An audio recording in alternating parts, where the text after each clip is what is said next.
आइए स्वाध्याय सत्र को प्रारंभ करते हैं। मोक्ष नमः मार्ग देवतारं भेत्तारं कर्म भूभृतां ज्ञातारं विश्व तत्त्वानां वन्दे तद्गुण लभ्ये सरस्वती नमस्तुभ्यं वरदे कामरूपिणी विद्यारम्भं करिष्यामि सिद्धिर्भवतु मे सदा। अनंतानंद सिद्ध परमेष्ठी भगवान की जय। आदि ब्रह्मा आदिनाथ भगवान की जय। देवादिदेव पार्श्वनाथ भगवान की जय। जिनवाणी सरस्वती माता की जय। समस्त गणधर भगवान की जय। समस्त पूर्वाचार्य गुरुदेव की जय। आचार्य उमा स्वामी गुरुदेव की जय। आचार्य शांति सागर जी गुरुदेव की जय। आचार्य श्री कुंथू सागर जी गुरुदेव की जय। आचार्य श्री कनक नंदी जी गुरुदेव की जय। आचार्य श्री मुक्ति नंदी जी गुरुदेव की जय। तत्वार्थ सूत्र ग्रंथ की जय। आइए तत्वार्थ सूत्र का अपना पंचम अध्याय चल रहा है। अगले सूत्र की ओर चलते हैं। जब पुद्गल का बता दिया कि कितने प्रदेश को घेरता है आकाश के, तो जीव के विषय में भी प्रश्न हुआ, लोकाकाश के कितने भाग में जीवों का अवगाह होता है। ऐसी जिज्ञासा होने पर आगे का सूत्र कहते हैं। सूत्र क्रमांक 15 उच्चारण करेंगे। असंख्येय भागादिषु जीवानाम। असंख्येय भागादिषु जीवानाम। है ना, अभी लोकाकाश की बात चल रही है, तो लोकाकाश में सबका अवगाहन है। तो लोकाकाश के असंख्येय भागादिषु, लोकाकाश के असंख्यात भाग में जीवानाम, भाग को आदि में जीवों का अवगाह होता है ना। मतलब लोकाकाश जितना है उसमें असंख्यात का भाग देंगे तो जो संख्या आएगी उतने को आदि लेकर जीवों का अवगाह होता है। मतलब एक परमाणु पे जीवों का अवगाह नहीं होगा, एक पे हो सकता है असंख्यात का, क्योंकि असंख्यात परदेशी है। असंख्यात में असंख्यात का भाग देंगे तो एक संख्या आएगी। तो जीव का जो है एक पे भी हो सकता है और एक को आदि लेकर पूरे लोकाकाश में भी हो सकता है जीवों का अवगाह। लोकाकाश के असंख्यात भाग आदि में जीवों का अवगाह होता है। इस सूत्र में लोकाकाशित वस्तु की पूर्व सूत्र से अनुवृत्ति होती है। लोक के असंख्यात भाग करके जो एक भाग प्राप्त हो वह असंख्यात भाग कहलाता है। वह एक भाग आदि में है जिसके वे सब असंख्यात भाग आदि हैं। उन सब में जीवों का अवगाहन जानना चाहिए।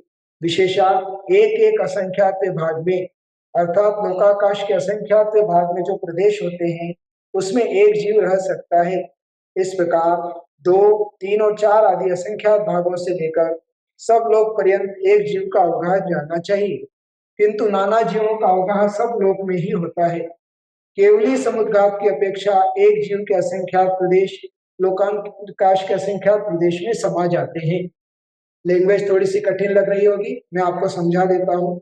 सामान्य से जीव जो है आकाश के 1, 2, 3 एक प्रदेश में से लेकर 4, 6 प्रदेश तक जितना भी उसकी संख्या है वो घेर लेता है ना। किंतु संपूर्ण लोकाकाश को एक जीव नहीं घेर पाएगा नाना जीवों की अपेक्षा से। सिर्फ केवली भगवान जब केवली समुद्घात करते हैं तब उनका प्रत्येक प्रदेश लोकाकाश के एक एक प्रदेश पर जाकर स्थापित हो जाता है आत्मा का। क्योंकि अभी अपन ऊपर सूत्र पढ़ के असंख्य प्रदेश, मतलब एक एक धर्म अधर्म और जीव द्रव्य का असंख्यात प्रदेश है ना। तो एक एक प्रदेश का असंख्यात प्रदेश में केवली भगवान समुद्घात करते हैं तो प्रत्येक आकाश के प्रदेश पर उनका एक एक आत्मा का प्रदेश स्थिर हो जाता है एक समय के लिए। बस इस कारण से पूरे लोक में उनका असंख्यात प्रदेश में अवगाहन एक जीव का माना गया है। बाकी सामान्य से कोई नॉर्मल जीव जो है, जो केवली नहीं है, चाहे मैं हूं या आप हो, वो पूरे आकाश प्रदेश को असंख्यात को नहीं घेर सकता है। वो 2, 3, 4 को आदि लेकर कितने भी प्रदेशों में रह सकता है। जिसकी जैसी शरीर की अवगाहना है उस हिसाब से आकाश के प्रदेशों को घेरते हैं। यहाँ और बता रहे हैं, संसारी जीव 2 प्रकार के हैं, सूक्ष्म और बादर। अतः उनका लोकाकाश में अवस्थान बन जाता है। जो सूक्ष्म जीव है उनका शरीर तो सूक्ष्म होने के कारण एक निगोद जीव अर्थात आकाश के जितने प्रदेशों का अवगाहन करता है उसमें साधारण शरीर वाले अनंत जीव रह जाते हैं, है ना। ये निगोदिया जीव जो एक शरीर के आश्रित अनंत जीव होते हैं, वो 2 प्रदेश को भी अगर घेरता है, 3 प्रदेश को भी घेरता है तो अनंत जीव हो जाते हैं। जैसे आलू आदि के लिए होता है कि सुई की एक नोक बराबर में भी अनंत जीव पाए जाते हैं। तो सुई की एक नोक बराबर में आकाश का कितना प्रदेश घेरेगा, और इसमें भी अनंत जीव राशि पाई जा सकती। तो नाना जीवों की अपेक्षा से इस प्रकार से भेद बनता है ना। और एक जीव की अपेक्षा से, केवली भगवान की अपेक्षा से, केवली समुद्घात की अपेक्षा से एक ही जीव पूरे लोकाकाश को भी व्याप्त कर लेता है। पर वो एक समय के लिए ही करते हैं बस। जो सूक्ष्म जीव है उनका शरीर तो सूक्ष्म होने के कारण एक निगोद जीव अर्थात आकाश के जितने प्रदेशों को अवगाहन करता है उतने में साधारण शरीर वाले अनंत अनंत जीव रह जाते हैं, क्योंकि वे सूक्ष्म है। वो एक दूसरे को बाधा नहीं पहुंचाते और बाधित नहीं होते, इसलिए रह जाते। वे परस्पर में एवं बादर जीवों के साथ भी व्याघात को प्राप्त नहीं होते हैं, इसलिए लोकाकाश में अनंत अनंत जीवों के अवगाह में कोई विरोध नहीं आता है ना। सूक्ष्म और बाधक, सूक्ष्म जो सूक्ष्म होते हैं ना स्वयं बाधित होते हैं ना किसी को बाधा पहुंचाते हैं, है ना। आप कितनी बड़ी दीवार बनाओ, पहाड़ बनाओ, कुछ भी हो, तो भी वो सूक्ष्म जीव उसमें से आर पार हो जाते हैं और अपने को आंखों से दिखते भी नहीं। किंतु बादर जीव जो स्वयं बाधित होते हैं दूसरों को बाधा पहुंचाते हैं वो बादर कहलाते हैं, है ना। जितने भी बैक्टीरिया हैं जो आपको शरीर में रोग आदि उत्पन्न कर देते हैं, बहुत सारे बैक्टीरिया है जो आपके भोजन को पचाने आदि का कार्य करते हैं, ये सब बादर जीव है। पर आंखों से हमको दिखते नहीं है, पर बादर है ना। और जितने भी आपको परमाणु टकरा रहे हैं, आ रहे जा रहे हैं, जो भी है, तो जिसमें चैतन्यता है वो सब बादर जीव। तो दो प्रकार के जीव होते हैं स्थावर कायिक में, सूक्ष्म और बाधक। उसमें से सूक्ष्म जीव एक प्रदेश पर भी अनंत अनंत जीव रह सकते हैं, इसलिए एक प्रदेश को आदि लेकर असंख्यात प्रदेश तक जीवों का अवगाहन बताया गया है। दो प्रकार से, सूक्ष्म जीव की अपेक्षा से, बादर जीव की अपेक्षा से, और तीसरा केवली समुद्घात की अपेक्षा से।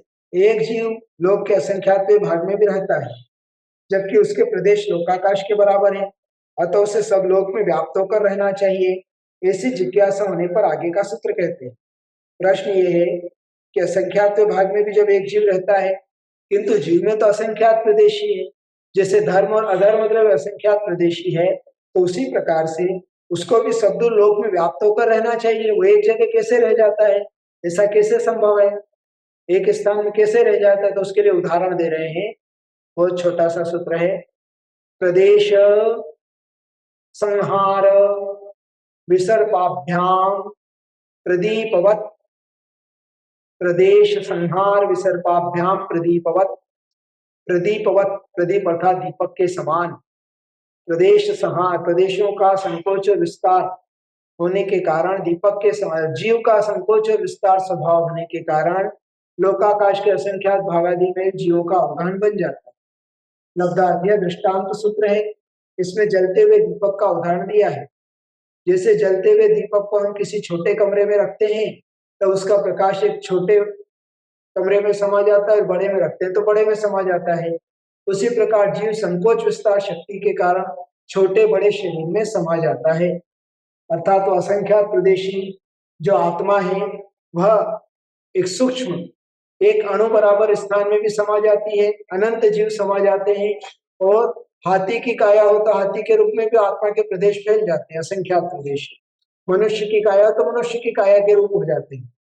जैसे बड़े कमरे में दीपक का प्रकाश बड़े में फैल जाता है, छोटे कमरे में रखने पर छोटे में फैल जाता है, उसी प्रकार से जैसा शरीर इस जीव को प्राप्त होता है उस हिसाब से उसके शरीर क्यों संकोच और विस्तार स्वभाव होने के कारण, संहार विसर्प या संकोच विस्तार इस स्वभाव के कारण जो है हो जाता है। किंतु यह स्वभाव भी कर्म जनित है, यह स्वभाव भी कर्म जनित है। कर्म का अभाव होने पर सिद्धों में संकोच विस्तार नहीं पाया जाता है।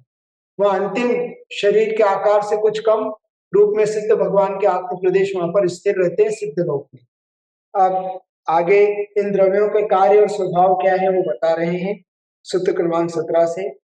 धर्मादिक द्रव्यों में प्रदेशों की संख्या नियत करने के बाद धर्मादिक द्रव्यों के कार्य स्वभाव क्या है ऐसी जिज्ञासा होने पर आगे का सूत्र कहते हैं।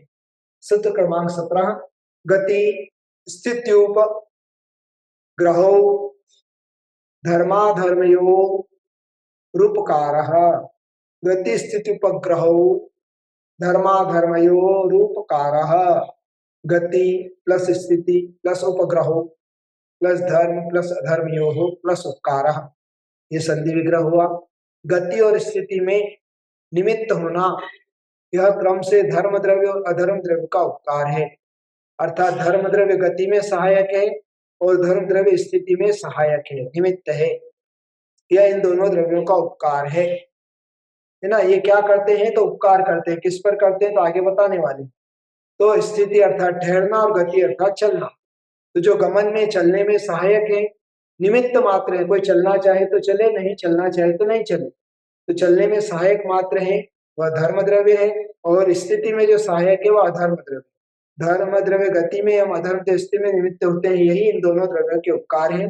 इस सूत्र का धर्म द्रव्य एवं अधर्म द्रव्य, धर्म अधर्म जिन्हें हम पुण्य पाप कहते हैं, इनसे भिन्न है ना। यहाँ धर्म और अधर्म वो नहीं लेना, जो धार्मिक क्रिया ये पाप कर रहा है, अधर्म ये धर्म कर रहा है, ये नहीं। ये द्रव्य की बात चल रही है ना। जो शाश्वत द्रव्य है, शुद्ध द्रव्य है, ये धर्म और अधर्म और हमेशा रहते हैं। रोज आप धार्मिक क्रिया और अधार्मिक क्रियाएं करते हैं, यहाँ से उसका कोई संबंध नहीं है। वो विषय अलग है और ये विषय अलग है। ये द्रव्य की चर्चा है और वो धार्मिक और अधार्मिक पुण्य और पाप की क्रियाओं की चर्चा है, तो उनको यहाँ पर शामिल नहीं करना। सूत्र में उपग्रह शब्द उपकारवाची है। स्थिति का स्वरूप इससे उल्टा है। जीव एवं पुद्गल ये दोनों ही द्रव्य गतिशील होकर स्थिर हो जाते हैं। स्थिर होने के बाद निमित्त मिलने पर गतिशील हो जाते हैं, जिससे धर्म अधर्म द्रव्य की निम्न परिभाषाएं बनती है। धर्म द्रव्य जो चलते हुए गतिशील जीव एवं पुद्गल को चलने में सहकारी हो, उसे धर्म द्रव्य कहते हैं। जैसे चलती हुई मछली को जल चलने में सहकारी होता है, किंतु ठहरी हुई मछली को जल चलने की प्रेरणा नहीं देता है। वैज्ञानिक इसे इथर कहते हैं, है ना। कि भाई पहले तो इनको निष्क्रिय किया, निष्क्रिय कहा निष्क्रियाणि च, फिर यहाँ पर क्रियाशील कैसे बता रहे हैं, तो वैसे क्रियाशील नहीं है। जैसे पुद्गल और जीव गमन कर रहे हैं, वैसे ये गमन नहीं करते, उस अपेक्षा से निष्क्रिय है। दूसरा उदासीन सहयोग है, जबरदस्ती किसी को खींचकर ले जाते भी नहीं और खींचकर रोकते भी नहीं है। जैसे रेल पर पटरी, रेलवे पर पटरी, मैंने पिछली बार भी कहा था, रेल की पटरी पर ट्रेन खड़ी हुई है, ट्रेन का डब्बा या इंजन खड़ा हुआ है, तो वह धर्म द्रव्य के कारण रुका है, पर पटरी पर स्थिर है और चलने के लिए पटरी सहायता कर रही, किंतु पटरी कहीं गमन नहीं करती, वह रेल कहीं गमन नहीं करती है पटरी, वह तो वहीं स्थिर है। ऊपर ट्रेन के इंजन को चलना हो तो चले, नहीं चलना हो तो नहीं चले, तो उसके रुकने में अधर्म द्रव्य सहायक है और चलने में धर्म द्रव्य सहायक है। पर वह पटरी जो है वह निष्क्रिय है, वह किसी को चलाती नहीं और किसी को रोकती नहीं। उसी प्रकार से धर्म और अधर्म द्रव्य को निष्क्रिय कहा गया है, वह स्वयं क्रियाशील नहीं है। और ये ठहराना और उदासीन ये सब उनका स्वभाव है, उसका स्वभाव ही है। स्वभाव तर्क के अगोचर होता है। धर्म द्रव्य को समझाने के लिए जल एवं मछली का ही दृष्टांत क्यों दिया है। जल में रहने वाली मछली 1000 फुट ऊपर से गिरते हुए जल के सहारे ऊपर चढ़ सकती है, गिरते हुए जल के बीच में रुक भी सकती है, जल उसे गिरा बहा नहीं सकता है। समझ में आया। अगर कोई प्रपात झरना गिर रहा है ऊपर से पानी पहाड़ों पे से, है ना, वाटरफॉल, तो भी मछली के अंदर चलने की शक्ति है वो धर्म, तो पानी के अंदर वो ऊपर की ओर भी तैर कर जा सकती है मछली, और ऊपर बीच गिरती धारा में रुक भी सकती है, और वह पलट कर नीचे भी आ सकती है, ऊपर भी जा सकती है। तो ये सब धर्म और अधर्म द्रव्य के कारण होता है। वो जल उसको कोई बलात् रोकता भी नहीं है, बलात् ऊपर खींचता भी नहीं है, बलात् नीचे धक्का देता भी नहीं है, किंतु मछली के अंदर वो गुण है, उसके पास जल के अंदर तैरने की शक्ति है, जल है उसको उदासीन सहायक है। पानी है तो मछली कहीं भी गमन कर सकती है ना, आवागमन कर सकती है, रुक भी सकती है पानी के अंदर। उसी प्रकार से यहाँ पर उदाहरण के लिए धर्म और अधर्म देव को समझाने के लिए जल और मछली का प्रयोग किया गया। ठीक उसी प्रकार धर्म द्रव्य के सहारे शुद्ध जीव सिद्धालय तक पहुंच जाता है। धर्म द्रव्य चलते हुए जीवन पुद्गलों को चलने में उदासीन निमित्त है। उदासीन मतलब निष्क्रिय, उदासीन हो जाओ, जिसको जो करना है करो, अपने को कोई मतलब नहीं है। बोलते ना कि घर में उदासीन बनकर रहो, जो वैरागी होता है वो घर में उदासीन, कौन क्या कर रहा है चलने दो। ऐसे ही बुजुर्ग लोगों को जिनकी उम्र हो चुकी है, जो रिटायर्ड एज में है, अपने जीवन में सुख शांति पाने के लिए अब बच्चे बहू आदि पे जिम्मेदारी सौंप कर अपने खाना पीना करके भगवान का नाम जपना चाहिए। जीवन बुढ़ापा सुखी बनाना हो तो कौन क्या कर रहा है, कौन आ जा रहा है, किसने क्या करा, किसने क्या लिया दिया, कहीं चक्कर में नहीं पड़ना, क्योंकि अपनी उम्र थी जब तक करना था कर लिया, अब उदासीन हो जाना चाहिए, तो जीवन का उत्तरार्ध शांतिपूर्वक बीत सकता है। और अभी भी रोका टोकी करते हैं तो आज की जनरेशन चेंज हो चुकी है, आज का कल्चर अलग है, भौतिक संसाधन अलग है। आपके समय साइकिल चलती थी, अब इलेक्ट्रॉनिक व्हीकल चल रहा है। आपके समय फोन भी नहीं था, अभी मोबाइल चल रहा है। सब कुछ चेंज हो गया है। फिर बोलने में आता है, फिर वो कुछ अपमान कर देते, इंसल्ट कर देते, तो हम दिन भर उसको ही बैठकर रोते रहते हैं, उसने मेरे को ऐसा कह दिया, वो तो कहकर चला गया, किंतु राग द्वेष हमारे लिए उत्पन्न हुआ और वही राग द्वेष हमारे संसार को बढ़ा देता है। इसलिए उदासीन बनने का पुरुषार्थ करना चाहिए। और ऐसा नहीं होगा कि बुढ़ापे में होगा, कभी कभी घर में भी उदासीन रहना चाहिए, अच्छी अवस्था में भी। जो कर रहा है करने दो, जो आ रहा है आने दो, जाना है जाना दो, क्योंकि सबका अपना अपना परिणाम है, सब अपने अपने कर्म लेकर आए, सबका अपना अपना पुण्य पाप है, उसके अनुसार ही उनका भाग्य बनेगा। आप किसी के निर्माता नहीं है, आप किसी के कर्ता नहीं है, यही सम्यक दर्शन है। कर्तापने का होने ही नहीं। जब कर्तापना आता है तो फिर राग द्वेष सब कुछ तैयार हो जाता है, ईगो आ जाता है, मैंने ऐसा किया, मैंने उसका ऐसा किया। सबका अपना अपना भाग्य है। अधर्म द्रव्य जो ठहरते हुए जीवन पुद्गल को ठहरने में सहकारी हो, उसे अधर्म द्रव्य कहते हैं। जैसे रुकते हुए पथिक को वृक्ष की छाया रुकने में सहकारी होती है।